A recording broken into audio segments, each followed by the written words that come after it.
Right, here we are at Derbyshire County Cricket Club. It's the 18th of October 2017 and we're here to interview today Colin Tunnicliffe. Good morning, Colin. Morning, Dave. How are you? I'm all right. Excellent. Now, as part of the Oral Heritage project, we picked you because obviously you're a local lad, and what we'd like to start with is just go back to your formative years. How did you actually get started playing the game of cricket? I actually started playing cricket at Ricknold School, Ricknold Secondary Modern School, and the teacher there had been brought up in India, and he actually taught English, but he also played cricket and hockey. And I actually started playing hockey first. Really? Yeah. What age was that then? 12, 11 or 12. I know. Now you imagine a lad playing hockey when he was... Yeah. And we used to play Abbey Street girls at hockey, and it was great. I bet. Yeah, and we quite enjoyed that. But then he formed a cricket team, and we used to stay behind after school, because you could stay behind after school then, and the teacher would stop with you. And Mr. Hadley, his name was, and he sort of got me involved in it. And he was a good cricketer because he was a bit like an Azharuddin. He was all wrists because of the hockey and everything, and he just gave me the basics really. So you played schools cricket. Presumably the next step was club cricket. Yeah. I was actually playing schools cricket, but when I was about 14, I had an uncle that played locally for Derby St Michael's, and I used to go with him, and if they were short, then I would get a game. So I'd be on the field at 14, and occasionally they let me have a bowl and let me have a bat, and I'd bowl one over because they were winning easily, and I'd have a bat because they were being bowled out. And then I started going down Darley Fields on my bike, because there was about 10 games played on Darley Fields on Saturday and Sunday, and I used to go down there on my bike, and they were always short. And I don't know who I actually played for down there, because you just wander around and they say, "You want a game, son?" Really? And so I used to just have a, And when would that have been? 19? So we think about, I'm 66 now, so that's 14, that's 52 years ago. 52 so years. mid-60s? 60s, right. Yeah, 60s, yeah. So it'd be 65, 66, I think, because the World Cup, England won the World Cup. Yeah. So how did you then get allied to a particular team? Because I know international combustion was your... it was, because I played for St Michael's. Yeah. And I played there for, I'm trying to think, I bet I played there for 3 or 4 years, and I played, a guy used to come and collect me in the car, one of the lads used to come and collect me, and he'd play all over Derby and Derbyshire, the areas, and then I'd done particularly well. Then international combustion came along, and that was a lad named Dave Cunningham, who comes down here. People, I think, is involved with the blind cricket team or something like that. And I was playing football for Brunswick Rangers, and Dave played for Brunswick Rangers, and he said, "Why don't you come and play in the Border League?" Because most of ours were friendlies for St Michael's, and I went and joined combustion. I was quite disappointed because I enjoyed St Michael's, but I joined combustion and played there for 2 years, and I did really well in the Border League. And then I got a trial with Derbyshire under-19s, and that's when I first met Alan Hill, who unfortunately was the captain of Derbyshire under-19s, and he used to bowl 22 overs of off spin, and I'd get 2 overs a seam, But he always tells me that he was protecting me in my youth. I might have to ask him that one. You want to ask him, because I tell you, and he'll say that's Tunner's moaning again, but yeah, So who were you playing again? What sort of players in the Border League? In the Border League then, we'd be playing, the likes of Darley-Dale with the Bob Winthrops. Yeah. Good question. I'm trying to think of the other teams. Who were the powerhouse Langley teams? Mill. I went to play for Langley Mill. I actually joined the staff when I was playing for combustion. I joined Derbyshire for the first time. Right. I was playing for combustion, done well, and they gave me a 1-year contract. So who was the mover behind that? Was it a particular coach or good question. I think it was because I played for the under-19s at Derbyshire. Right. And they then gave me a few second 11 games and club and ground games, as they were in those days. And you played I remember playing at Repton School, and there's a secondary modern lad who's been brought up in a council house in Sherwood Street, I couldn't believe, Yeah. you know, we're playing at Repton School. Like Nirvana. Oh, unbelievable. And to be invited into the headmaster's study afterwards Yeah.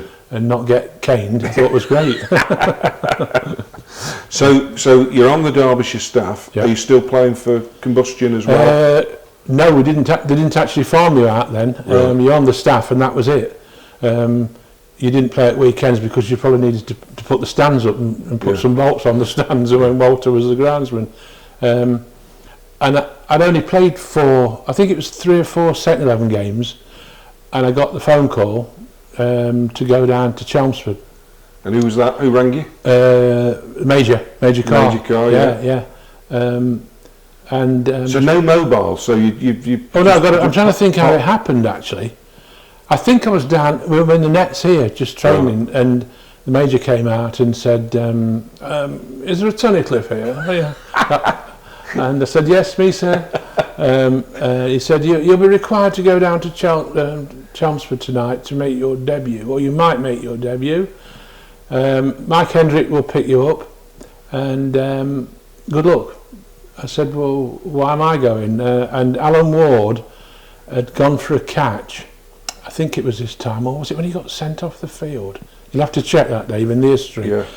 No, it was later he got sent off because Bolus sent him off, and Bolus didn't come till 17. Right, well, Ian Buxton was my first captain, yeah. So it must have been when Ward had got hit on the nose or something, trying to catch one, and he thought he'd broken his nose. So I actually went round to Mike Hendrick's house, and we went down in his sponsored Saab, because Mike had just been picked for England, I think, around about that time, and I ain't got a clue. I had not got a clue, you know. And it was Essex at where? Chelmsford. Yeah. So we stayed in the county hotel. I remember it very well. And first time in my life, you saw hot water and electricity, you know. But just, you know, well, it's just a dream. So did Hendo take you under? Because Hendo was relatively young himself, wasn't he? Oh, he was, who was your captain? Ian Buxton. Ian Buxton, yeah. So Edwin was still playing, Edwin Smith? Bob Taylor, obviously. Bob Taylor. I'm trying to think. Ashley Harvey Walker. Really? Pagey. Mike Page. Yeah, Pagey. Did Gibby? I think Gibby had fit. I think Gibby had. Was Russell or Swarbrick in that? Swarbrick was, yeah. Fred was playing. I'm trying to think of the other. So a lot of Derbyshire born players in that side. I don't know whether Bud. I think Bud was playing. You know, I think Bud. Yeah. You'll have to check that, Dave, because my memory's not as good as it was. But and an Essex side which contained presumably. Well, Brian Edmeades opened the batting, and Ken McEwen, Keith Boyce, Tonka Taylor, East, Fletch, Ackfield, Hobbs, Robin Hobbs, yes, leg spinner, unbelievable. And I was told I was playing the next morning. Having had a cooked breakfast, unbelievable.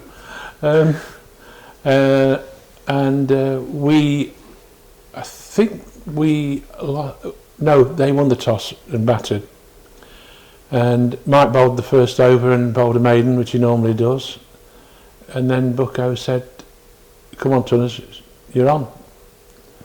And I remember, I was shaking, really? Frightened to death. Imagine four games for the second team, come out of the Border League, and then playing county cricket against Edmeades and all these sort of people.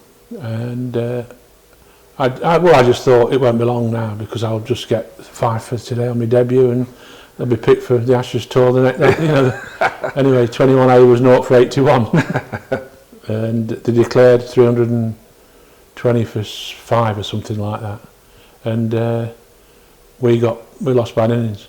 We got bowled out twice, but I actually batted at number 11, and I think, again, if you check it, I think I was not out in both innings. And I did get 16, and I hit Robin Hobbs into the river at the back. Right, yeah. Yeah, I remember doing that, and I remember Tonka Taylor called me a northern cowboy and said, let's see how well you play Boise. Boise, get loose and knock his head off. That's the first thing I remember hearing from behind the stumps. And did he? No, fortunately, Endo slogged one up in the air. We were all right. You didn't have to worry about that. Thanks a lot, mate. I really appreciated that. Yeah. So you're in the team. Yeah. So is anyone taking you under the wing? Is anyone? That's the strange thing about it, because when I look back on it, that Edwin was the coach. To be fair, Edwin Smith, and Edwin was good to me. I mean, Edwin, but it wasn't like it is now, where they take you in the net and say you need to work on this, you need to improve this. Yep. You just turned up, and I can remember the first time I went to the nets pre-season, and you didn't get a bat. You had a bat at the very end, and everybody had gone back to the changing room by then. But I remember Alan Ward was coming back after getting a bit of fitness, and Russ and them sort of people were bowling. I remember Alan Ward running in and bowling to me, and Jesus Christ, I couldn't believe it. I just didn't see it. Sharp, wasn't it? Sharp. Oh, yeah. But the lads were brilliant. I mean, it was we weren't the best, but they had some good cricketers. When you think about Bob Taylor and Endo and Wardy, absolutely. I mean they played for England. Yeah. So they're obviously good players.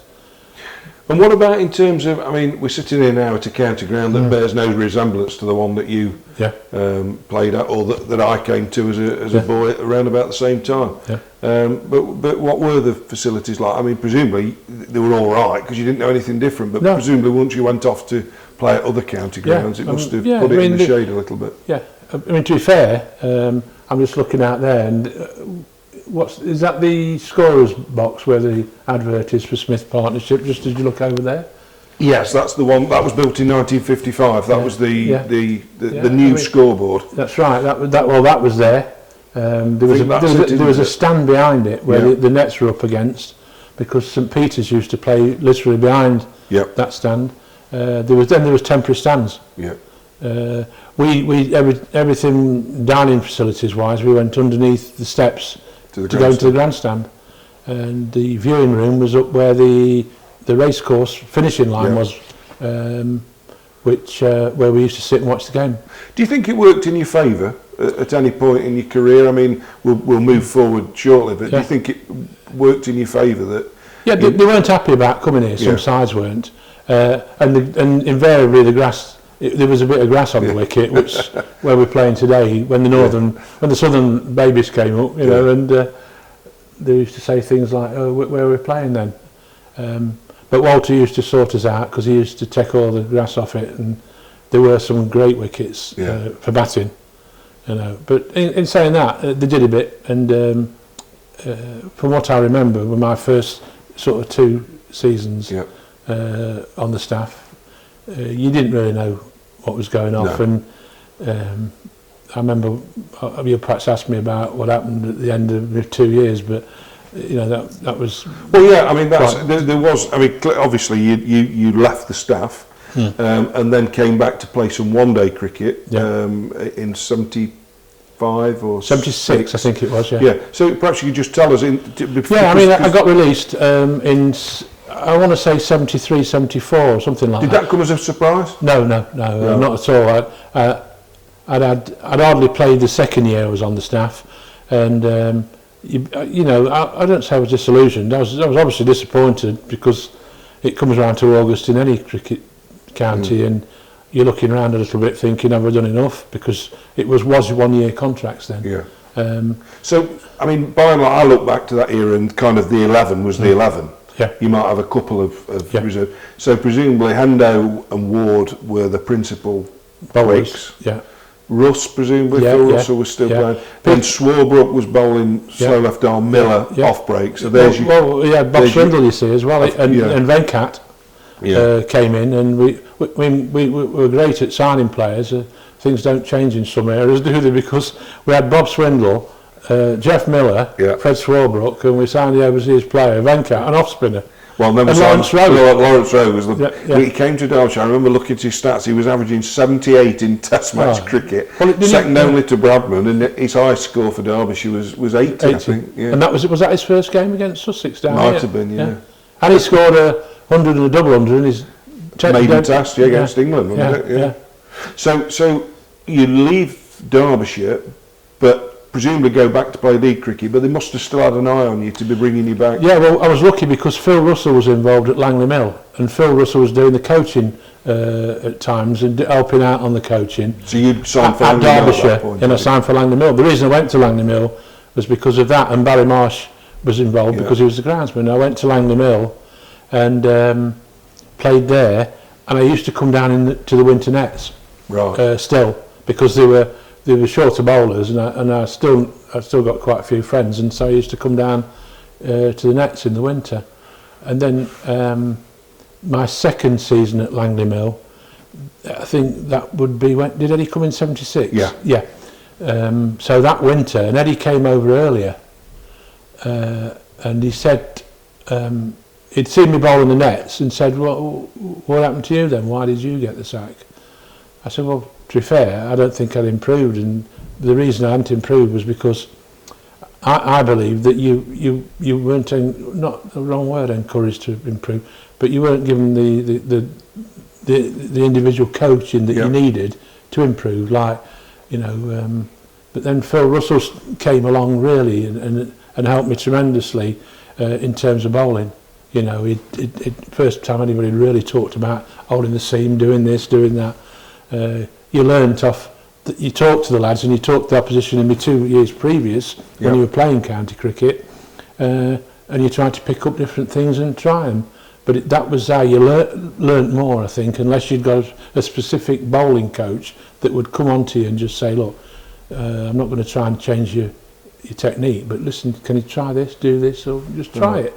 And Phil, that started with Eddie getting involved, and Eddie also bowled, and in the nets they showed me a few things, and I felt I was improving in the winter period, just bowling in the nets and bowling with somebody actually saying, "No, look, you're twisting your wrist when you let it go," and doing things like that.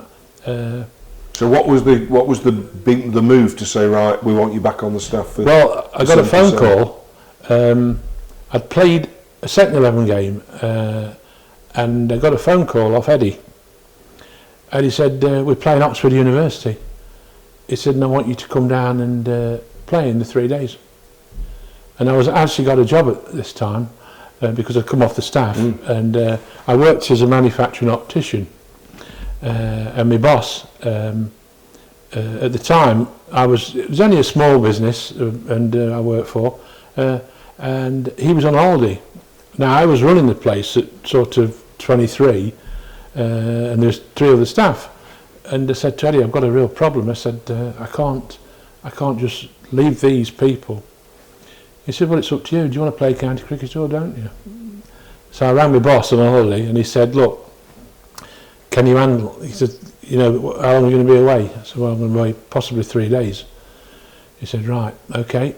He said, "Well, what I'll do," and he said to one of his friends, "I need you to go into work and just check that the staff are doing things right and whatever."